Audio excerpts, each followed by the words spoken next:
Hi guys, I am Madhavi. And I'm Harshad. आज की video में हम आपके साथ शेयर करने वाले हैं हमारे दुबई ट्रिप की आइटिनरी। और इसमें हम बताएंगे कि हमारा एक्सपीरियंस कैसा था, कैसे हमने आइटिनरी बनाई थी, what are the must visit places और कुछ ट्रिक्स जिससे आप बहुत सारे पैसे भी बचा सकते हो।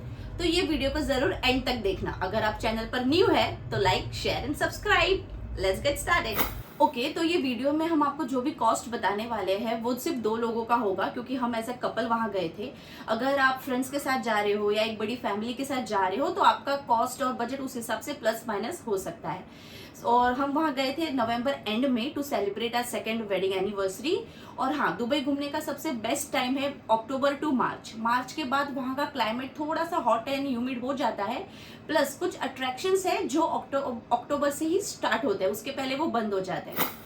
तो हमने प्लान किया था फॉर 7 डेज, और जो कि हमें बजट प्लान करना था, इसके लिए हमने 3-4 महीने पहले ही सारे प्लानिंग कर दी थी। अगर आप भी बजट में ही करना चाहते हो तो आई वुड सजेस्ट कि आप 3 महीने पहले ही फ़्लाइट और होटल बुक कर लो, क्योंकि उस टाइम पे काफ़ी अच्छे डिस्काउंट्स मिल जाते हैं। अगर आप राउंड ट्रिप फ्रॉम मुंबई देख रहे हो तो आपको 24 टू 28 में काफ़ी अच्छे डील्स मिल जाएंगे। और होटल्स भी आप बुर्दुबई और देरा सिटी में ही देखना, क्योंकि वहाँ पे काफ़ी सारे ऑप्शंस मिल जाएंगे आपको, और वो लोकेशन भी काफ़ी अच्छा है, तो आपको 30 to 40,000 में बहुत सारे ऑप्शंस मिल जाएंगे। ऑल्सो वी वुड सजेस्ट कि आप जो फ्लाइट बुक करते हो तो यहाँ से अर्ली मॉर्निंग की फ़्लाइट लीजिए, ताकि आप वहाँ पे पहुँचोगे तो आपको पूरा दिन घूमने को मिल जाएगा, और सेम वहाँ से जब निकलोगे तो लेट नाइट की फ़्लाइट लो, तो उस दिन भी आप लास्ट डे शॉपिंग कर सकते हो या फिर कुछ घूम सकते हो। और होटल्स का भी आप मेट्रो के नियर बाय देखना। अगर आप सोच रहे हो कि सब कुछ आप लोकल ट्रांसपोर्ट से ही एक्सप्लोर करना चाहते हो तो विद इन 10 मिनट्स आपका होटल हो फ्रॉम मेट्रो स्टेशन या बस स्टॉप, तो आपके लिए वो बहुत बेटर होगा। तो अब हम आपके साथ शेयर करने वाले हैं डे वाइज आइटिनरी। और ये जो सारे ही लोकेशंस है जहां हमें जाना है वो हमने कुछ इस तरह से प्लान किए थे कि अगर आप एक पर्टिकुलर स्पॉट एक्सप्लोर कर रहे हो तो वहां से जो दूसरा स्पॉट हो वो नियर बाय हो या सेम डायरेक्शन में हो, ताकि आपका ट्रैवलिंग में ज्यादा टाइम वेस्ट ना हो जाए। तो डे 1 हमने स्टार्ट किया था after lunch around 3 to 3:30 PM। और सबसे पहले हम गए थे दुबई फ्रेम। तो हम वहाँ पे पहुँच गए थे अराउंड 4 PM के आसपास, और वहाँ पे काफ़ी लाइन भी थी। तो आप भी अकॉर्डिंगली प्लान करना, क्योंकि लोग सनसेट व्यू के लिए काफ़ी जाते हैं वहाँ पे। तो आप दुबई फ्रेम पे जाओगे तो बहुत ही अच्छी जगह है। आपको एक साइड में दिखेगा ओल्ड सिटी और एक साइड में दिखेगा न्यू दुबई। तो आप वहाँ पे काफ़ी सारे अच्छे फ़ोटोज़ क्लिक कर सकते हो, काफ़ी अच्छा टाइम स्पेंड कर सकते हो। हमने भी वहाँ पे अराउंड 2 to 3 आवर्स स्पेंड किया। और वहाँ से आके फिर हमारा जो होटल था, तो वो होटल हमारा मीना बाज़ार के पास में ही था, तो हमने फिर शाम को पूरा मीना बाज़ार एक्सप्लोर किया। तो डे 2 हमने स्टार्ट किया था लामेर बीच से। वहां पर हम सुबह सुबह ही चले गए थे और वहां की एक रील भी हमारी बहुत वायरल हुई है। मैंने उसके लिंक डिस्क्रिप्शन बॉक्स में डाल दी है। अगर आप थोड़े से पार्टी टाइप पर्सन हो, आपको क्लबिंग वगैरह अच्छी लगती है, तो आई सजेस्ट कि आप लामेर बीच पर थोड़ा इवनिंग टाइम में जाए। हम तो सुबह सुबह यहाँ चले गए थे तो खास कुछ कर नहीं पाए। और उसके बाद हम सीधा चले गए थे व्यू एट द पाम पे, जहाँ के लिए हमने एक फास्ट ट्रैक टिकट ली थी। और बहुत ही अच्छी वीआईपी ट्रीटमेंट मिलती है। सब लोग लाइन में खड़े रहते हैं, आपको कोई लाइन में नहीं लगना है, तो आपके आने जाने का भी टाइम काफी बच जाता है और एक बहुत अच्छी फीलिंग आती है। प्लस आपको फास्ट ट्रैक टिकट के साथ 54th फ्लोर पर भी जाने का मौका मिलता है। और वहां से जो व्यू है इट्स अमेजिंग।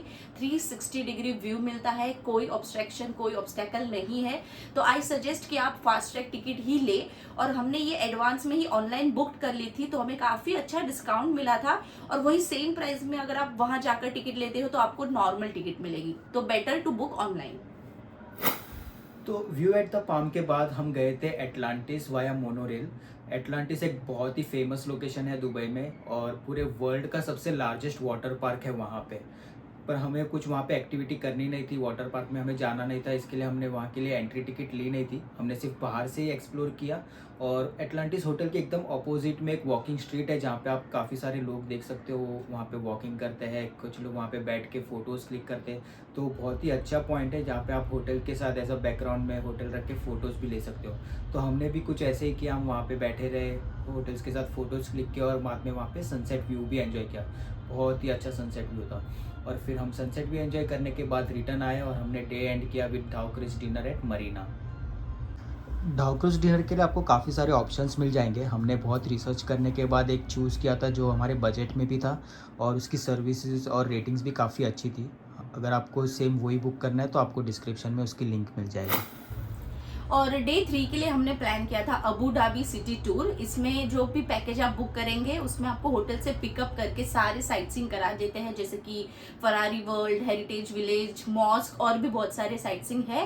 बट ये टूर हमने स्पेशली इसीलिए चूज किया था क्योंकि बहुत ही कम ऐसे टूर्स है जो आपको अबू धाबी के one and only Hindu temple लेकर जाते हैं। And if you are going to plan Abu Dhabi tour, visiting BAPS temple is must. शाम को वहाँ का जो वाइब है, जो लाइटिंग है, इट्स अमेजिंग। और मंदिर को भी इतनी ब्यूटीफुली बनाया है। आई हाईली सजेस्ट कि अगर आप अबू धाबी जा रहे हैं तो ये मंदिर आपको विजिट करना ही करना है।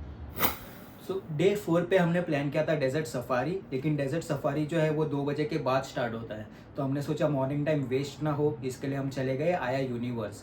ये अभी न्यू जगह है और वायरल नहीं है, लेकिन it is a must recommended place. आप वहाँ पे जाओगे, अलग अलग 6 रूम्स बनाए उन्होंने, बहुत ही ब्यूटीफुल लाइटिंग्स वगैरह है। आप जाओगे तो ही एक्सपीरियंस कर पाओगे कि वाओ ये कैसी जगह बनाई ये लोग ने। So it's a must recommended place. हम वहाँ पे 2-3 घंटे हमने स्पेंड किए और फिर आ गए थे होटल, जहाँ से हमारा पिकअप था फॉर डेजर्ट सफारी। 2:30 हमारा डेजर्ट सफारी का जो टूर है वो स्टार्ट होता है और इसका एक डिटेल्ड वीडियो ऑलरेडी मेरे चैनल पर है, जिसके लिंक मैं डिस्क्रिप्शन बॉक्स में रख दूंगी। और बस ऐसे ही खत्म होता है हमारा डे 4। डे 5 हमने स्टार्ट किया था म्यूजियम ऑफ फ्यूचर से। वी सजेस्ट कि अगर आप यहाँ पे प्लान कर रहे हो तो बहुत एडवांस में ऑनलाइन बुकिंग कर लीजिएगा, क्योंकि यहाँ पे स्लॉट्स फुल हो जाता है। तो हमने भी ऑनलाइन टिकट बुक कर ली थी और यहाँ पे आप आओगे तो काफ़ी अच्छा इनोवेशंस है। आपको आने वाले सालों में दुबई कैसा होने वाला है उसका एक पिक्चर यहाँ पे दिख जाएगा। तो ये एक्सप्लोर करने के बाद हम चले गए थे दुबई मॉल, जहाँ पे थोड़ी विंडो शॉपिंग की and we tried the most viral Matilda cake, जो कि बहुत ही डिलीशियस था। And as a dessert lover I highly recommend कि आप भी वो ट्राई कीजिएगा। डिस्क्लेमर, वो 2 लोगों से खत्म नहीं होने वाला। तो नेक्स्ट हम गए थे दुबई एक्वेरियम, जो कि एक और फेमस प्लेस है दुबई की। बट पर्सनली हम दोनों को वो इतना कुछ खास पसंद नहीं आया, तो अगर आप चाहो तो दुबई एक्वेरियम को स्किप भी कर सकते हो। तो एक्वेरियम को घूमने के बाद हम बाहर आ गए थे और वहाँ पर हम फिर चले गए थे विंग्स ऑफ मैक्सिको और बुर्ज पार्क में। अगर आपको बुर्ज खलीफा के साथ विदाउट लाइक बहुत कम लोगों के साथ और एक अच्छा सा फोटो चाहिए तो Burj Park is the best place to click pictures. तो बहुत सारे फोटोज क्लिक करने के बाद पूरी इवनिंग हमने वही बुर्ज खलीफा के आसपास ही स्पेंड की, क्योंकि हमारा जो स्लॉट था वो नॉन प्राइम आवर्स में था, अराउंड 7:38। तो उसके बाद हम चले गए लेवल 124 एंड 125 पे, बहुत सारे फोटोज क्लिक किए, व्यू एंजॉय किया और ऊपर से ही हमने देखा बहुत ही ब्यूटीफुल फाउंटेन शो। तो बस इसी तरह से हुआ हमारा डे 5 यही एंड। डे 6 हमने थोड़ा लेट स्टार्ट किया था, जहाँ पे सबसे पहले हम गए थे मिरेकल गार्डन। वहाँ पे काफ़ी अच्छा टाइम स्पेंड किया, अराउंड 3 to 4 आवर्स इजीली आप स्पेंड कर सकते हो। वहाँ पे टाइम स्पेंड करने के बाद हम गए थे ग्लोबल विलेज।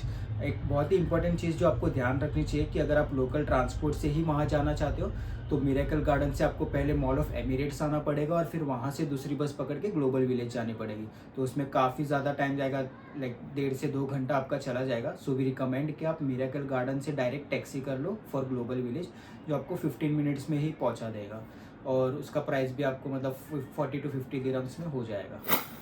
तो अब आता है ट्रिप का लास्ट डे। जैसे कि हमने सारे मेजर अट्रैक्शंस ऑलरेडी 6 दिन में कवर कर लिए थे, तो 7th डे पे हमने बस सिंपल सी चीज़ें की, जैसे कि शॉपिंग, लेजर एक्टिविटीज़ की, आसपास की चीज़ों को एक्सप्लोर किया, गोल्ड सुक मार्केट चले गए, मॉल ऑफ एमिरेट्स को देखा और इसी तरह से हमने हमारा डे 7 को एंड किया, क्योंकि शाम को हमें फिर से फ्लाइट भी लेनी थी।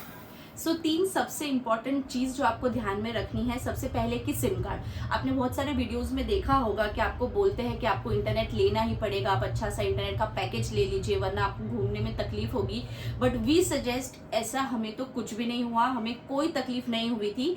बिकॉज जब आप अराइवल पे होते हो, एयरपोर्ट पे आपका अराइवल होता है, तो इमिग्रेशन के टाइम पे पर पैसेंजर एक फ्री सिम कार्ड मिलता है, जिसमें लिमिटेड ही डेटा होता है, बट वो वैलिड रहता है 24 आवर्स के लिए। तो जैसे हम 2 लोग थे, हमें भी 2 सिम कार्ड मिला था और हमने कुछ इस तरह से प्लान किया कि जो डे 2 था हमारा, जिसमें हमें बहुत सारी एक्टिविटीज करनी थी। हमने एक सिर्फ तब एक्टिवेट किया और इंटरनेट यूज कर लिया, और एक और दिन हमने जो लास्ट डे था तब एक्टिवेट किया, क्योंकि उस दिन भी हमें बहुत सारी चीजें एक्सप्लोर करनी थी, अलग अलग जगह पर जाना था। और बाकी के जो 5 दिन थे उसमें Dubai, all around the Dubai there is free internet. आप चाहे बस स्टॉप जाओ या मेट्रो स्टेशन पर या मॉल्स पर, सब जगह बहुत ही अच्छी स्पीड में इंटरनेट मिल जाता है। तो वी सजेस्ट कि इंटरनेट लेने की जरूरत नहीं है, और जो 2 फ्री सिम कार्ड मिलते हैं उस पे ही आप आराम से अपना पूरा टूर एक्सप्लोर कर सकते हो। पॉइंट 2 है वैट रिफंड। काफ़ी लोगों को पता है कि वो वैट रिफंड ले सकते हैं एयरपोर्ट पे बिल्स दिखा के, लेकिन आपको पासपोर्ट भी रजिस्टर करवाना ज़रूरी है। तो आप जहाँ पे भी शॉपिंग कर रहे हो आपको आपका पासपोर्ट रजिस्टर करवाना पड़ेगा, फिर ही आप अपना वैट रिफंड क्लेम करवा सकते हो। और थर्ड पॉइंट है ट्रांसपोर्टेशन। तो आप जो भी मेजर अट्रैक्शन है आप लोकल ट्रांसपोर्ट से इजीली कर सकते हो, मेट्रो और बसेस से। हमने भी सब वही किया था, टैक्सी की ज़रा भी ज़रूरत नहीं पड़ी थी एक्सेप्ट फॉर ग्लोबल विलेज। अगर आप यंग कपल हो तो लोकल ट्रांसपोर्ट ही प्रेफर करो, थोड़ा सा ही वॉकिंग करना पड़ता है, लेकिन आप इजीली काफ़ी सारे मनी उस पर बचा सकते हो। So now comes the budget point. हमारा टोटल जो भी बजट था वो आपको स्क्रीन पर दिख रहा है कि हमारा कितना कहाँ क्या हुआ था। हमारा टोटल एक्सपेंस था 1,90,000 rupees for 2 people for 7 days. I hope आपको हमारा वीडियो अच्छा लगा होगा, यूजफुल लगा होगा। अगर दुबई रिलेटेड और कोई भी क्वेश्चन है तो आप कमेंट सेक्शन में हमें बता सकते हो। So please like, share and subscribe.